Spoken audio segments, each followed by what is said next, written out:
Good morning. Surprising as it may seem, we are having difficulty getting past a certain hump with this beautiful promise. Ask and you shall receive. And it is not because the words are unclear or because the Master spoke in riddles. No, it is because in our humanity, we have slipped the old habit of begging into the word ask. And so the very sentence that was meant to set us free has become a pressure system. Do you see that? We ask with our shoulders tight, with our breath short, with the mind rehearsing arguments, convincing, pleading, repeating, until prayer itself is only anxiety clothed in religious vocabulary. Now, I am not scolding. I know the feeling. You say the sentence and then immediately look outside to see if anything has shifted. You check the bank book, you check the clock, you check the faces of people to read a verdict. And with each check, the tension goes up. You may even increase the frequency. 3 times, 7 times, 70 times 7, hoping the arithmetic will impress God. Do you see what has happened? The holy promise has been drafted into the service of fear. Ask has become, in practice, perform well enough to move a distant power. That, my friends, is the hump. What is at stake is not your ability to squeeze an answer out of heaven. The verse was never a lever to pull, never a button to press. The verse is a light, revealing an inner mechanism of grace. When the Master said, ask, he did not license a life of spiritual persuading. He invited a life of spiritual consenting. And there is the first movement of our correction. The real ask is not begging an external deity.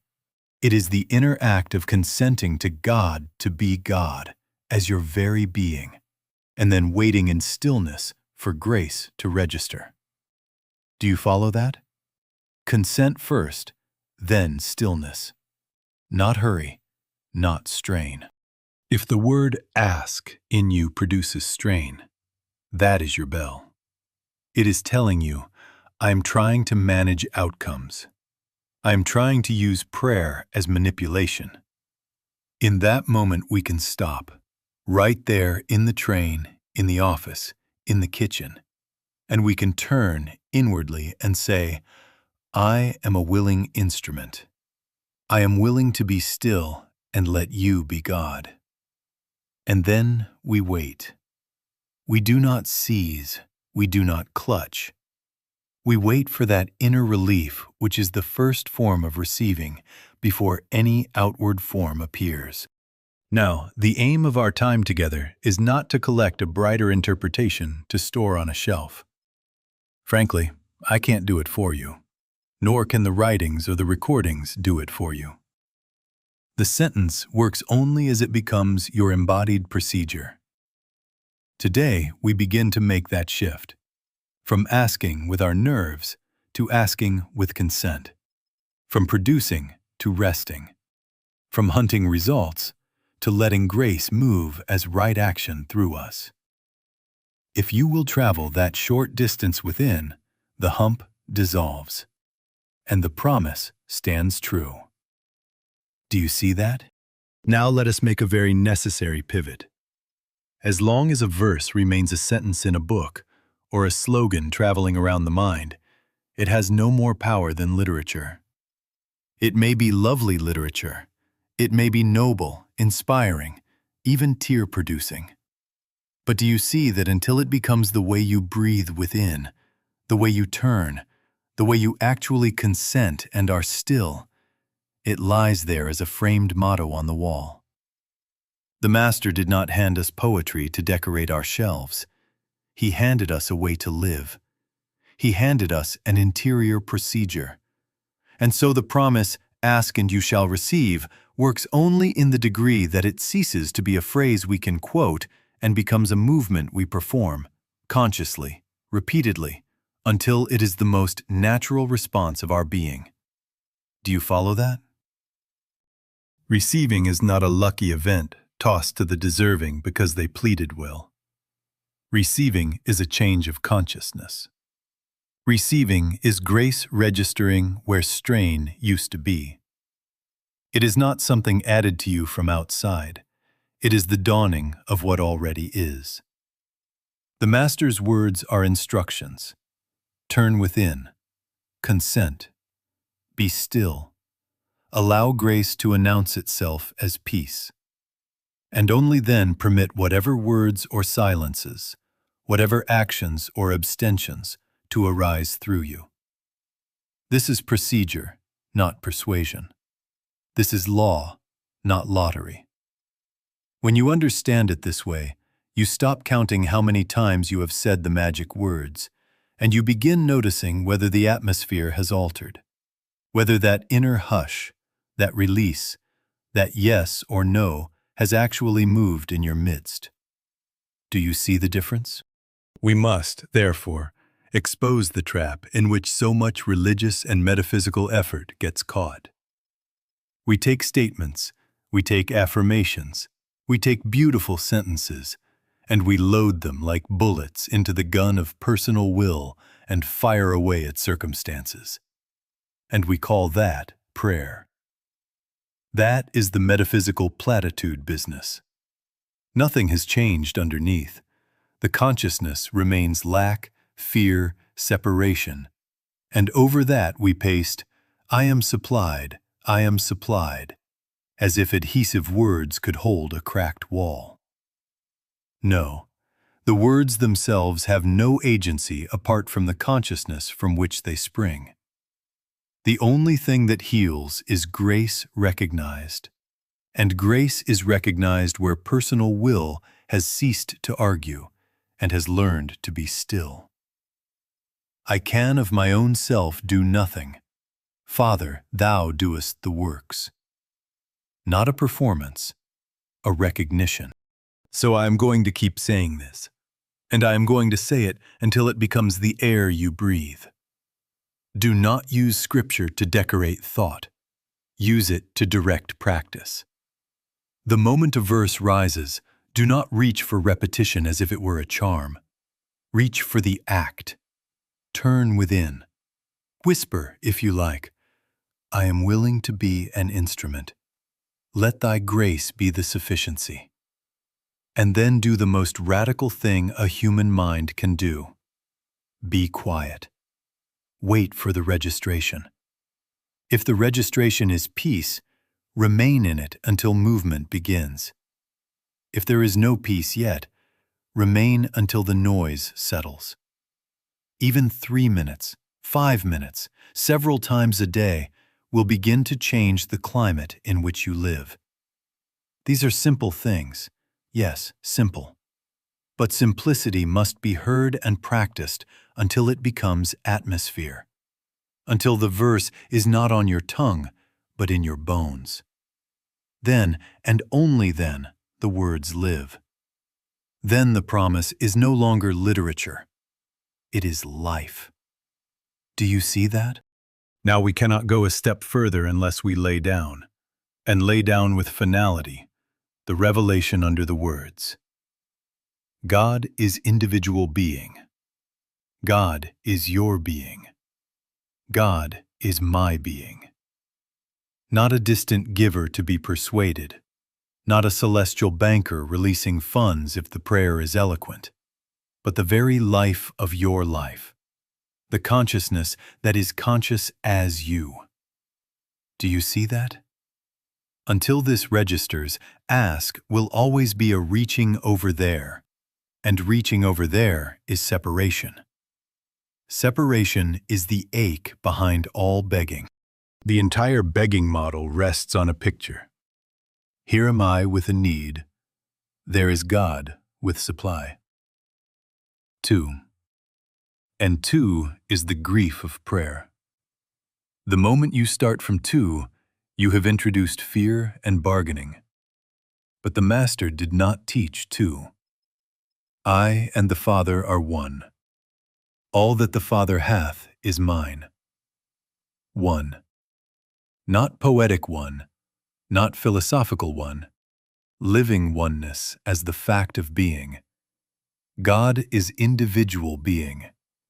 And so the one whom you address is not outside your room nor outside your skin. The one is the only presence where you are. Do you follow that? Now, this is not duality.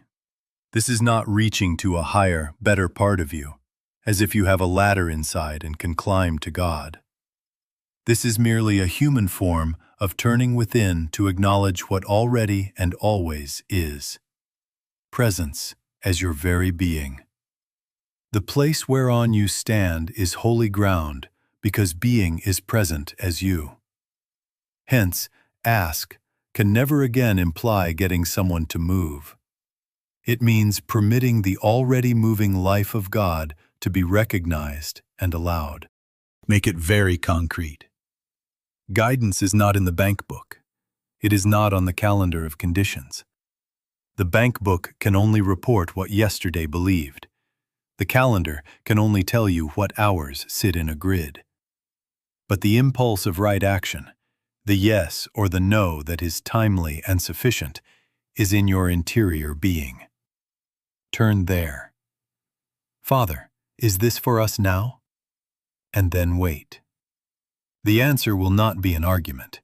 It will be a registration.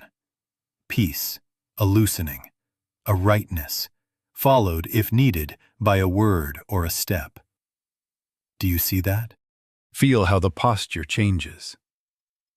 No more trying to get God to act.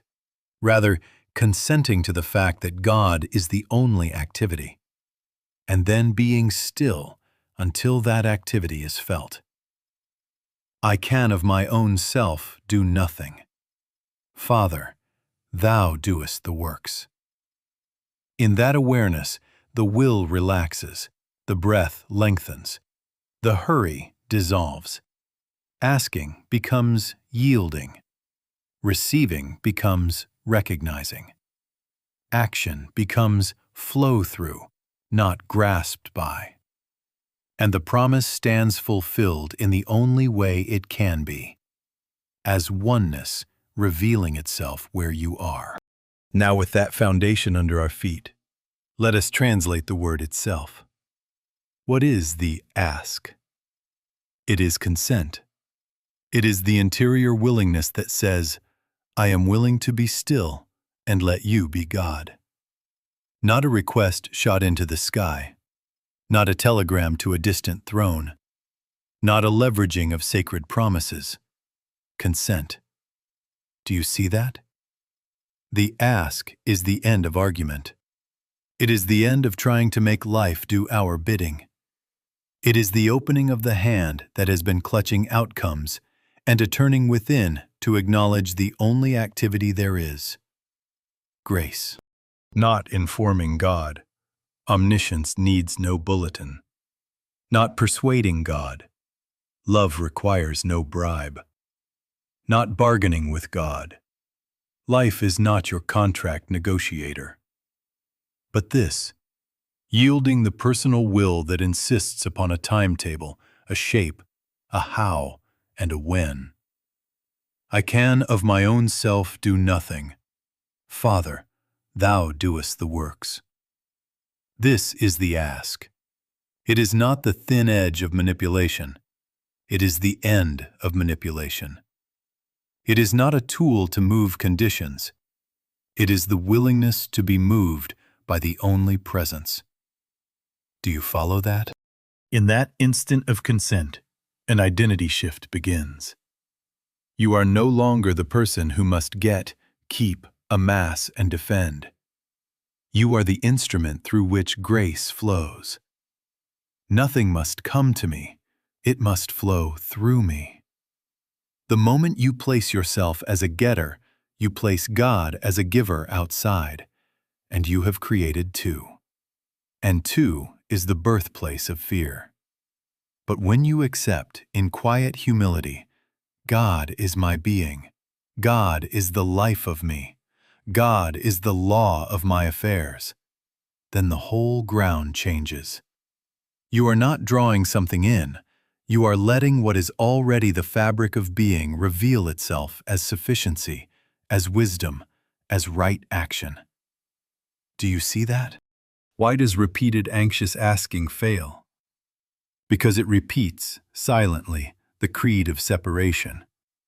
Each strained request whispers, "I lack. Supply is away from me.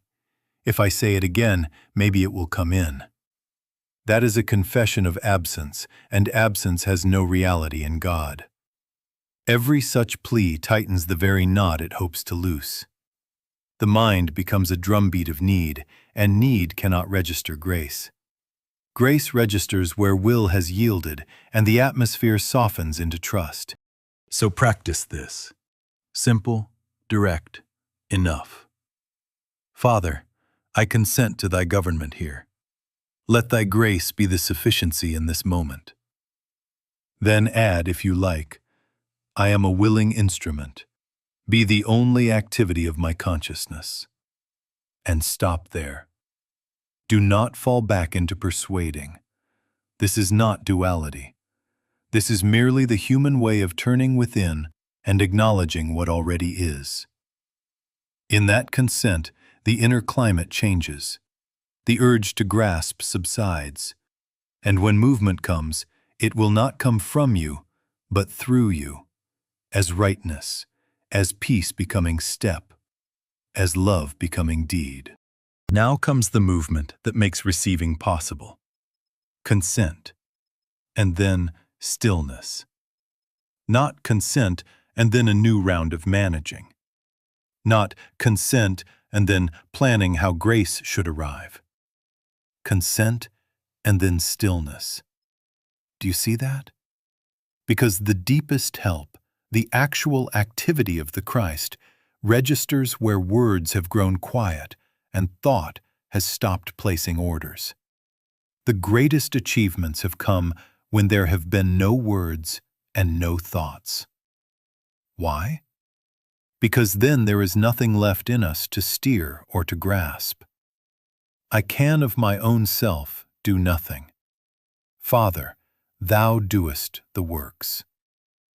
In that recognition, the interior settles, and a space opens in which grace announces itself. Stillness is not spacing out.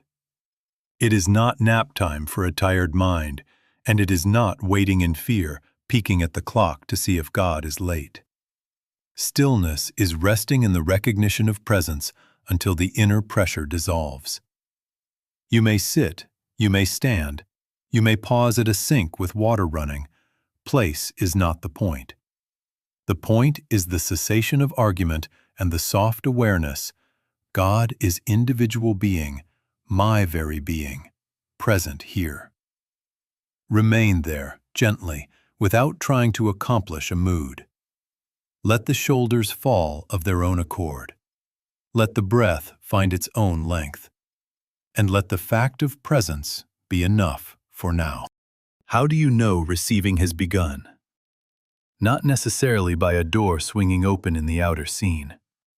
Receiving begins as consciousness, as warmth in the chest, as a release in the solar plexus, as a quiet assurance that requires no defense.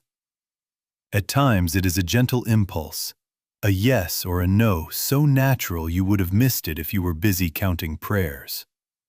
Sometimes it is nothing but peace, and peace is more than enough, because peace is the footprint of grace. Do you follow that? Now, the mind will try to take over. It will rush back with calculators, timetables, rehearsed speeches. It will check the bank book, check the calendar, check the faces. Let it do what it does for a moment, and then return, again and again, to consent. Father, I consent to thy government here, and be still. If 10 times in 3 minutes you must return, return. There is no failure in returning.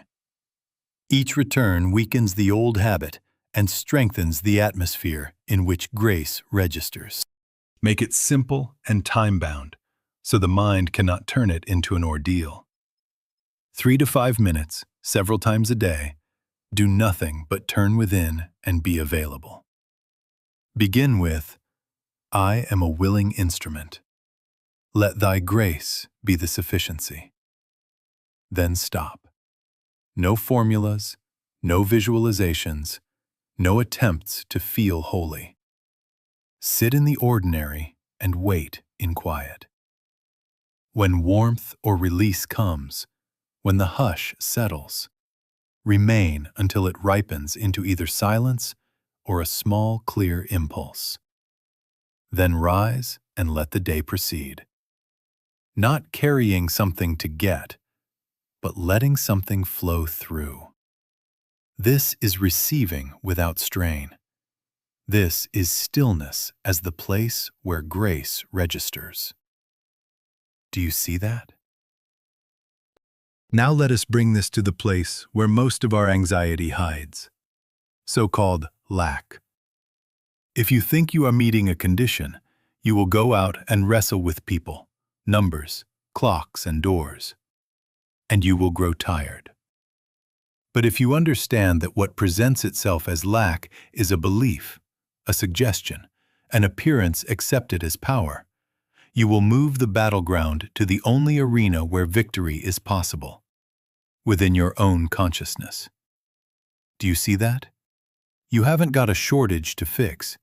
You have got an acceptance to dissolve. Suppose I present to you, with all the passion in the world, the statement, 2 times 2 are 5. You are not going to fight me. You are not going to pound the desk or rearrange the furniture. Where will you meet that? You will meet it within yourself, in your own consciousness, with the quiet certainty of principle. You will not correct my body. You will correct the mistake as belief. Now translate that to money, to timing, to opportunity. When the mind shouts, there isn't enough, there isn't time, there isn't a way, you do not fight a bank book or a calendar. You meet a belief. Do you follow that? Frantic prayer is usually an attempt to alter the chalk marks on the board. Move this deadline, shift that person's mood, increase that line item. Consent and stillness, however, correct the inner arithmetic. Father, I consent to thy government here. Let thy grace be the sufficiency. And then be still until the atmosphere changes, until the false sum loses its hypnosis. The outward digits may not yet have shifted, but the power you were granting them dissolves. You stop bowing to an error as if it were law.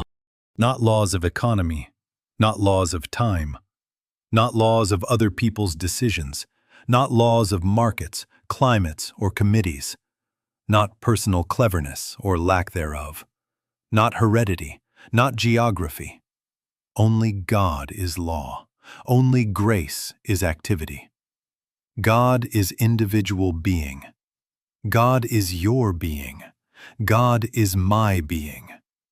Where then can lack attach? It can only borrow life if we accept it as reality.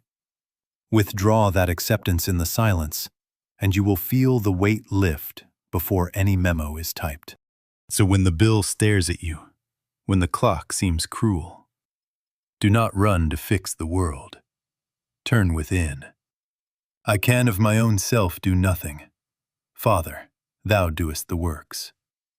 I am a willing instrument. Be the only activity of my consciousness. Sit until the chill of fear warms into presence. That is the correction. Out of that corrected consciousness, movement will come.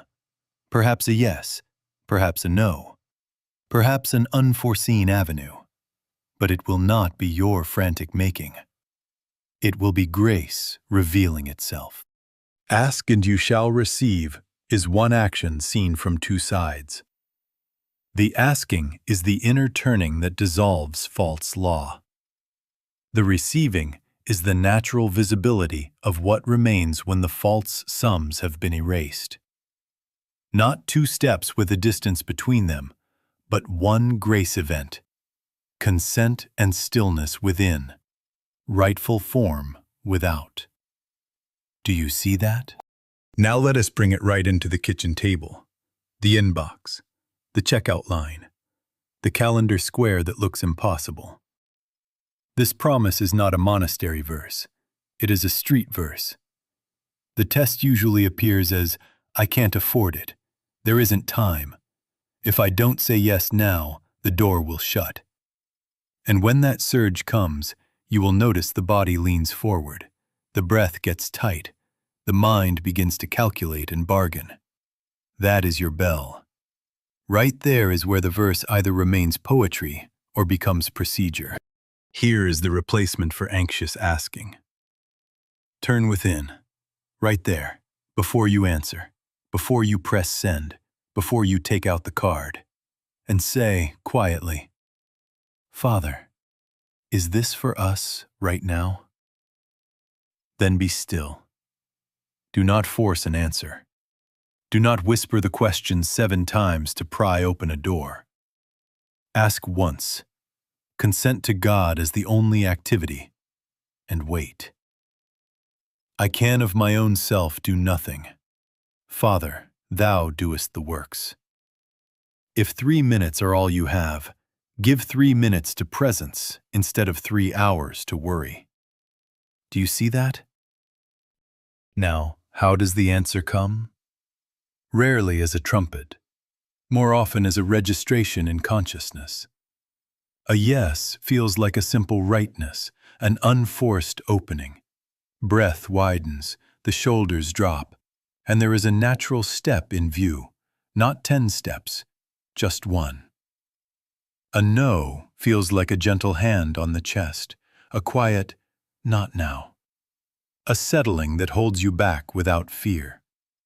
Both are receiving. Receiving is not only green lights, receiving is also restraint. To be checked by grace is as blessed as to be moved by grace.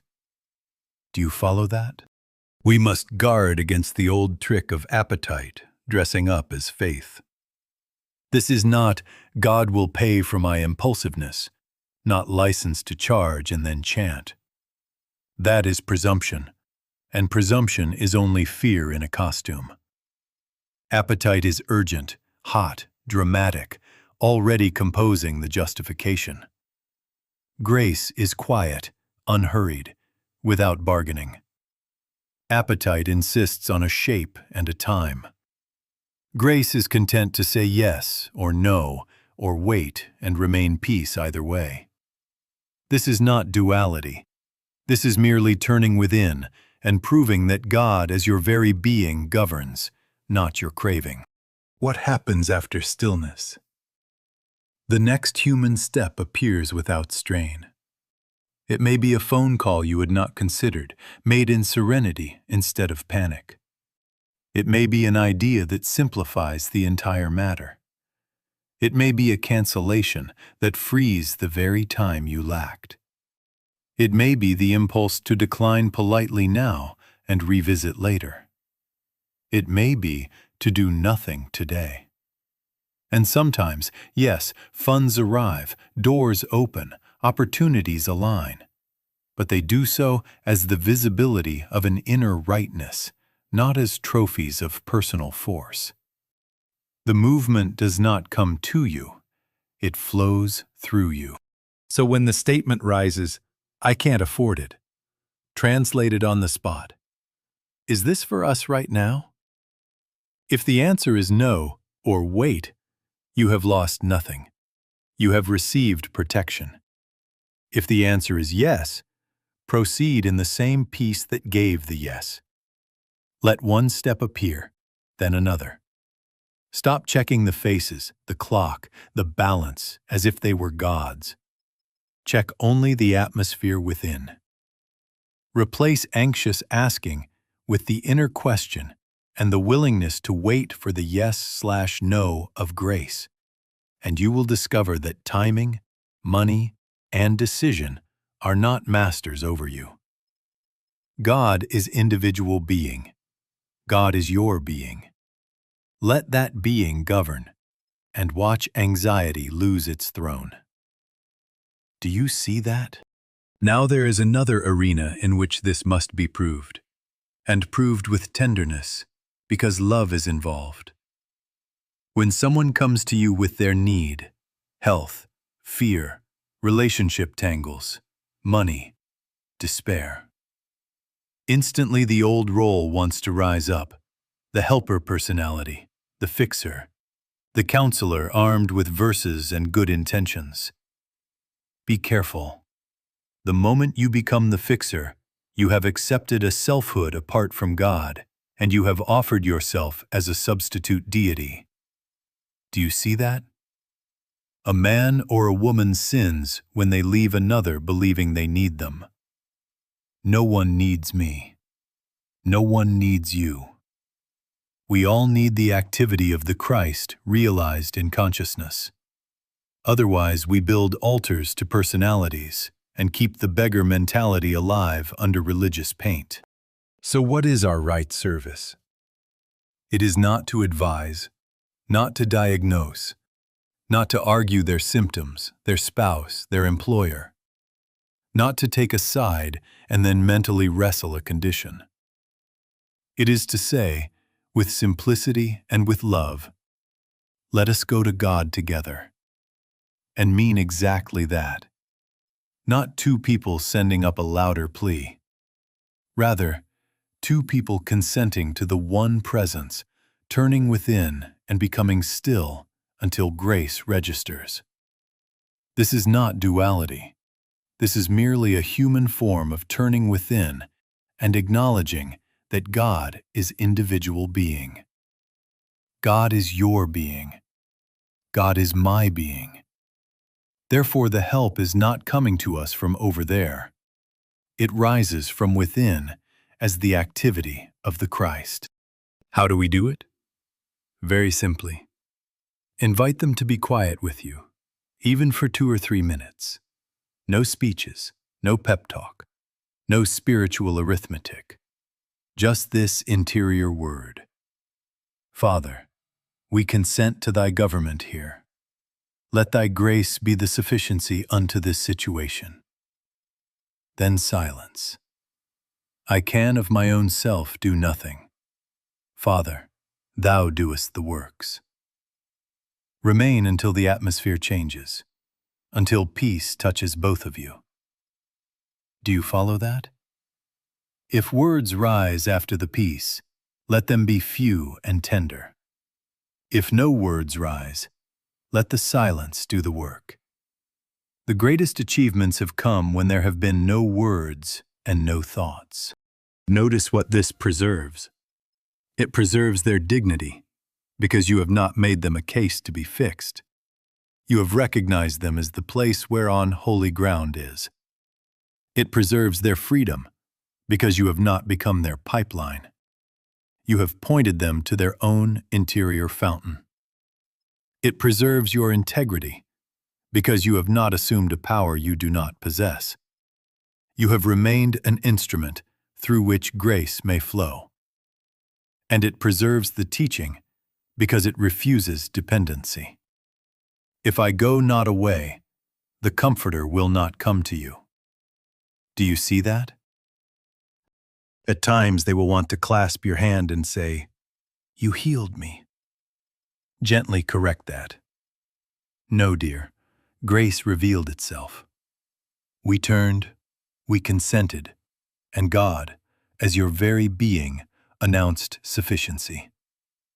In that way you do not collect devotees, you awaken saints. You are not enlarging your reputation.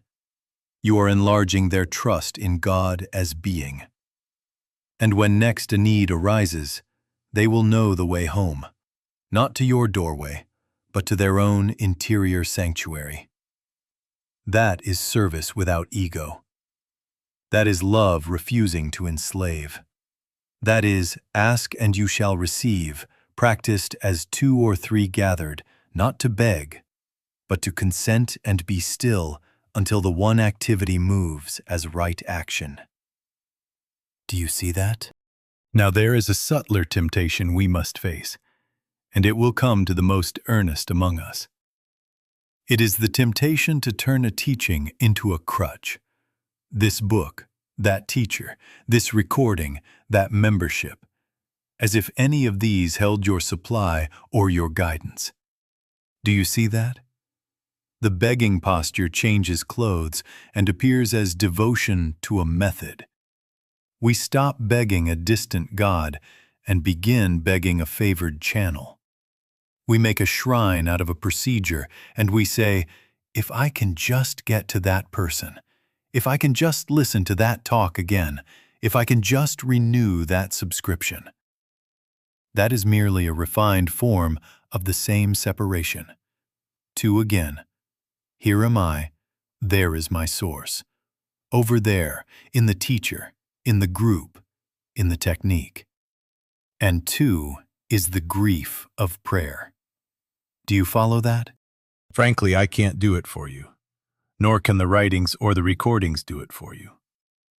A man or a woman sins when they leave you in the position of believing that you, in any wise, need them. If I thought that anything I have said would make you dependent on me, I would want to tear it all up. Why? Because that would be to rob you of your birthright. No more shall you worship in this holy mountain, nor yet in that temple, but in spirit and in truth. Do you see that? Instruction has one holy purpose, to point you within until you can stand alone in God, and not alone as a brave human, but alone because the only one is your being. God is individual being. God is your being. God is my being. Now I know the mind will say, give me one more process, a new affirmation, a different exercise. That is the collector's itch. The mind collects methods the way some people collect charms, as if a heavier key ring could open the inner door. The soul does not need more methods. The soul needs consent and stillness, over and over, until it is as natural as breathing. Not 7 techniques, not a toolkit, not spiritual arithmetic. One movement. Father, I consent to thy government here. Let thy grace be the sufficiency. Then be still until it registers. The greatest achievements have come when there have been no words and no thoughts. Do you see that? Here is your safeguard for all time. God is individual being. Therefore, supply is not mediated by persons. Timing is not governed by committees. Guidance does not arrive through the prestige of a name.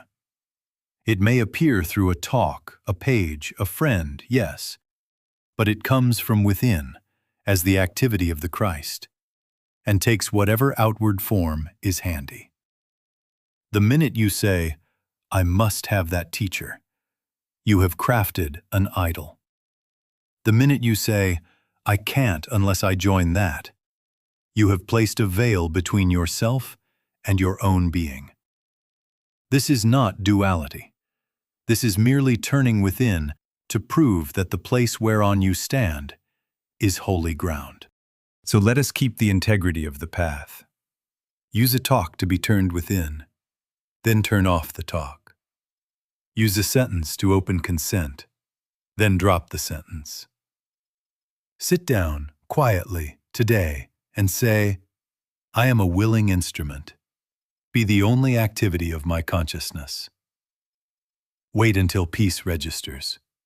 Rise and let action flow through. If tomorrow you return, I will say the same, not to keep you near me, but to free you from needing me.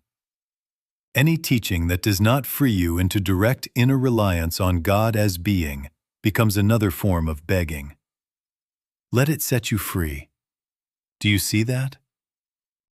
Now let us make it simple and make it lived. For 7 days, let the verse move from literature to procedure by a rhythm you can keep. Brief intervals, repeated daily, until the atmosphere of your consciousness stabilizes, until the strain that has been your habit gives way to an ease that is not of the human mind. Not an ordeal, not a project, just a steady turning within until it is as natural as breathing. God is individual being. God is your being. God is my being.